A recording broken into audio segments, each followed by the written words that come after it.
4 দিন ধরে এলাকায় বিদ্যুৎ না থাকায় পানীয় জলের সমস্যা থেকে শুরু করে বিভিন্ন সমস্যার কারণে এবার পথ অবরোধে সামিল গ্রামবাসী। ঘটনা বুধবার সকাল 10টায় উত্তর জেলার কদমতলা থানাধীন ধর্মনগর থেকে কদমতলা যাওয়ার মূল সড়কের উপর লালছড়া বাজারে। এ বিষয়ে পথ অবরোধকারী গ্রামের মানুষ জানান, বিগত 4 দিন ধরে ইচাই লালছড়া গ্রাম পঞ্চায়েতের অধীন বিভিন্ন এলাকায় বিদ্যুৎ পরিষেবা বন্ধ। এ নিয়ে বহুবার বিদ্যুৎ দপ্তরকে অবগত করা হয়, কিন্তু তারা কোনো পদক্ষেপ গ্রহণ করেনি। তাই বাধ্য হয়ে তারা পথ অবরোধে সামিল হয়েছে। এদিকে ঘটনার খবর পেয়ে অবরোধস্থলে ছুটে আসেন প্রথমে কদমতলা থানার ওসি জয়ন্ত দেবনাথ সহ পুলিশ, কিন্তু অবরোধকারীদের বোঝাতে ব্যর্থ হন। পরবর্তীতে ঘটনাস্থলে ছুটে আসেন ধর্মনগর বিদ্যুৎ দপ্তরের ফিডারের ম্যানেজার। তিনি গ্রামবাসীদের ক্ষোভের মুখে পড়েন। পরবর্তীতে কদমতলা থানার ওসির মধ্যস্থতায় গ্রামবাসীদের সাথে আলোচনা ক্রমে বিদ্যুৎ লাইন সারাইয়ের কাজ শুরু হয়। বেলা 1:30 নাগাদ এলাকাগুলিতে বিদ্যুতের লাইন সচল হয়। এরপর আন্দোলন প্রত্যাহার করেন গ্রামবাসীরা।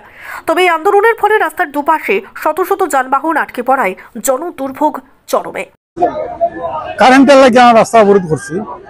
এই আজকে 4 দিন হয়েছে কারেন্ট নাই, জল নাই। এই নতুন বাজার কারেন্ট আছে, মহেশপুর আছে, কদমতলা আছে, আমরা লালচড়াতে কারেন্ট নাই। ইসাই লালচড়া, ফুটবল লালচড়া, পশ্চিম লালচড়া, ধুনু লালচড়ার মধ্যে কোনোটা কারেন্ট নাই। আর সব দিকে আছে কারেন্ট। লক্ষ্মীনগর কারেন্ট আছে, আমরা এখানে কারেন্ট নাই। খেয়াল লাগে কারেন্ট নাই তো বুঝতে পারেন না। স্টাফে ফোন করলে স্টাফে উল্টা পাল্টা কথা হয়। আজকে 4 দিন হয়েছে কারেন্ট নাই। আইলো, পাশের আইলো, এই আমরা রাস্তা ছাড়বো, কারেন্ট দেয় আমরা রাস্তা ছাড়বো, মানে রাস্তা অবরোধ থাকবো।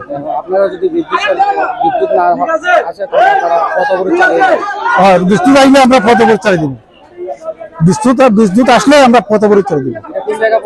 ইসাই লালচড়া 3 নম্বর ওয়ার্ড। 3 নম্বর ওয়ার্ড। ব্যুরো রিপোর্ট, সত্যের খোঁজে 24 ঘন্টা।